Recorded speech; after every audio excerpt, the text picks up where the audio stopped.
থাকতে থাকতেছ না কেন? থাকো না। আবার আইনি পড়ে। এই 10 টাকা কি ঘর? আমি না থাকো না আজকে। যাওয়া বাড়ি আমি। ও তো কইতাছি থাকতে থাকতে থাকতেছে না। কাল ঘরে গেলে এবার আইতে দিত না নিজের মর্জি মতন। 5-6 দিন এক সপ্তাহ রেখা দিবার এখন 2 দিন থেকে যাইতেছে না। থাকো আজকে। থাকবা কি না কও? না থাকতো না।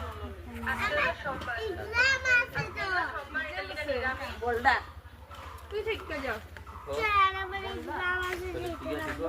আর আমার হোমওয়ার্ক করতে একদিন থেকে কিছুই বনা রে। না যেতে লাগবো। পাপা তো ঘরেই থাকবো। আমরা ঘরে আইবো না। আর তাহলে আমি জায়গা তো বললে উঠা। তুমি যেতে লাগে না তো তুমি ঘরে চালিয়ে যাও। হ্যাঁ? নিজের ঘরে। আমি তোমার নিজের ঘরে আছি। এটা তো ঘরে উল্টি তো ঘর। ও মা গো তুমি কি সব জানো?